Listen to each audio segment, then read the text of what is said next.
আমাদের মধ্যে অনেকেই আছেন যারা আমরা ট্রেডিং নিয়ে ভাবি, কিন্তু আপনি জানেন কি মাত্র 10% ট্রেডার এইখানে সফল হয়ে থাকেন। হ্যাঁ, আপনি একদম সঠিক শুনেছেন। তো আজকের এই ভিডিওতে আমরা সেই 5টি কারণ জানবো, যেই 5টি কারণ ফলো করে আসলে ট্রেডাররা সফল হয়ে থাকেন। তো চলুন আজকের ভিডিওটি শুরু করা যাক। তার আগে আপনি যদি এখনো আমাদের ইউটিউব চ্যানেলটি সাবস্ক্রাইব না করে থাকেন, তাড়াতাড়ি সাবস্ক্রাইব করে দেন। এইখানে আপনি অনেক ভিডিও পাবেন, যেই ভিডিওর মাধ্যমে আপনি ট্রেডিং শিখতে পারবেন, ট্রেডিং সম্পর্কে জানতে পারবেন। ইটস অল অ্যাবাউট ট্রেডিং, ঠিক আছে? আর আপনি চাইলে আমাদের টেলিগ্রাম গ্রুপেও জয়েন হয়ে যাইতে পারেন, সেইখান থেকে আপনি অনেক কিছু শিখতে পারবেন। Hey guys, welcome back with another new video. তো আমি সাইড জয়ে চলে এসেছি আপনাদের ভিতরে নতুন একটা ভিডিও নিয়ে, ঠিক আছে? তো আজকের এই ভিডিওতে আমরা আলোচনা করব ট্রেডিং এর 5টি সফলতার মূল কারণ সম্পর্কে। যদি আপনি ট্রেডিং এ নতুন হন অথবা কিছুদিন ধরে ট্রেড করে থাকেন, তবে এই ভিডিওটি আপনার জন্য।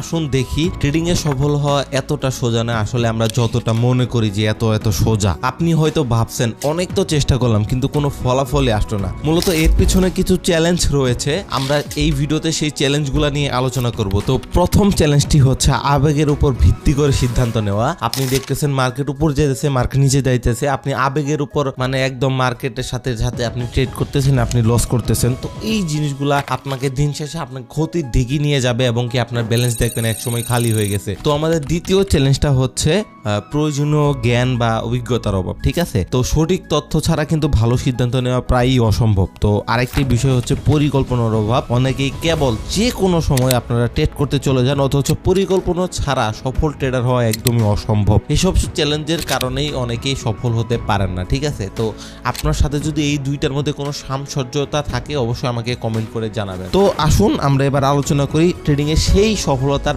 মূল 5টি কারণ, যেই কারণে আসলে ট্রেডাররা সফলতা অর্জন করে থাকেন। তো আমি এখন যে কারণগুলো বলবো, আমি আশা করতেছি আপনারা একটা খাতার ভিতর নোট করে রাখতেছেন এবং আপনি একটা একটা করে কমপ্লিট করবেন, একটা একটা করে আপনি টিকমার্ক দিয়ে দিবেন যে আপনি এটা করতে পারছেন, ঠিক আছে? তো আমাদের প্রথম কারণ হচ্ছে সঠিক পরিকল্পনা। সফল ট্রেডাররা জানেন যে তারা কি করতে চান এবং কেন করতে চান। তো এটা আসলে ওনাদের একটা প্ল্যানই থাকে যে আমরা আসলে এইখান থেকে এখানে ট্রেড দেবো এবং এইখান থেকে এইখানে যাবে জিনিসটা, এবং ওনারা দেখা যায় কি 80% থেকে 100%-এর ভিতরে ওটা উইন করে নেয়। তো কথা হচ্ছে কি, তাদের অ্যানালাইসিস ভালো, তাদের শিক্ষার যে যোগ্যতা আছে সেটা ভালো। ভাই, ট্রেডিংটা এত মানে হেলায় পেলায় খেলার জিনিস না যে আপনি আসলেন, ট্রেড করলেন, আপ ডাউন হয়ে গেল। ভাই, এখানে অনেক কিছু শিখার আছে যেটা আপনি জানেন না এবং কি আপনি বুঝেন না। তো আপনি শিখার ভেতর অবশ্যই আপনাকে মনোযোগটা দিতেই হবে, ঠিক আছে? তো আমাদের দ্বিতীয় কারণটি হচ্ছে শিক্ষার উপর গুরুত্ব দেওয়া। তো দেখেন, আসলেই আমরা সকলে আসলে ট্রেডিং এ এদিক সেদিক ঘোরাফেরা করি, বাট আমরা কখনোই শিক্ষার উপর ওইভাবে গুরুত্ব দিতে চাই না। সফল ট্রেডাররা কিন্তু সবসময় নিজেরা শিখতে চায়, নিজেরা জানতে চায় যে আসলে আপনি কিভাবে ট্রেডিং সম্পর্কে শিখতে পারেন, ট্রেডিং সম্পর্কে জানতে পারেন। তো এই জিনিসগুলো কিন্তু আপনাকে অবশ্যই খাতার ভেতরে নোট করতে হবে যে শিক্ষার উপর কিন্তু আপনাকে অবশ্যই গুরুত্ব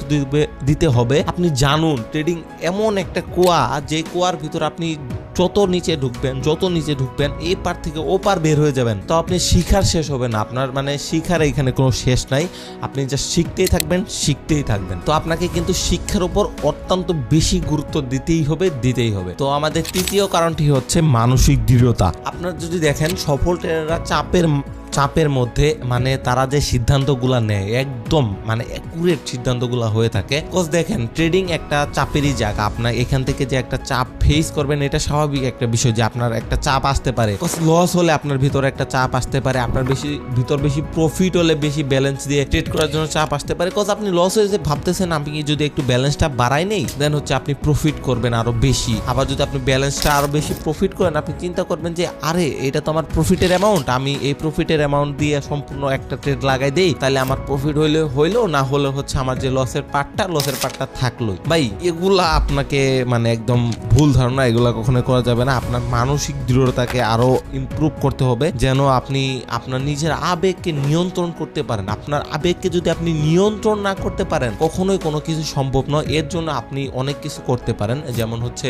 আমি যেটা সবসময় বলি, ট্রেডিং করার সময় 2-3টা চুইংগাম নিয়ে বসেন, চুইংগাম চাবান, ঠান্ডা মাথায় ভাবেন এবং ট্রেড করেন। এবং বেশি ট্রেড করার প্রয়োজন নাই, আপনি 20-10 এরকম একটা অ্যামাউন্ট অফ ট্রেড করলেন। যদি আপনার ব্যালেন্স খুবই কম থাকে এবং ব্যালেন্স বেশি থাকলে তো আপনার $10-20 করে 5টা ট্রেড করলেই আপনার যদি 4টা প্রফিট হয়ে যায়, আপনার জন্য কিন্তু এনাফ হয়ে যায়। আপনার কিন্তু আর অত বেশি দরকার হয় না। তো চলুন আমরা এবার চতুর্থ কারণে চলে যাব। তো আমাদের চতুর্থ কারণটি হচ্ছে ঝুঁকি ব্যবস্থাপনা। তো দেখেন, সফল ট্রেডাররা কিন্তু সবসময় ঝুঁকি গ্রহণ করেন আর সেই ঝুঁকিটা সঠিকভাবে নিয়ন্ত্রণ করেন। দেখেন, ঝুঁকি আমিও আমিও নেই ঝুঁকি, আপনিও নেন ঝুঁকি, কিন্তু অনেকেই নিয়ে থাকেন এই ট্রেডিং সেক্টরে।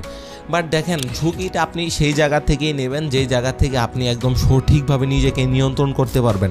আপনি যদি কারো কাছ থেকে টাকা ধার নেন সেক্ষেত্রে কিন্তু আপনার মেন্টালিটি একটু অন্যদিকে থাকবে, যে এই ধারের টাকাটা আমাকে দিতে হবে, বা এইরকম অনেক কিছু আপনার সাথে মেন্টালিটি গেম আপনার সাথে খেলতে পারে। তো এগুলা কখনোই করবেন না। আপনি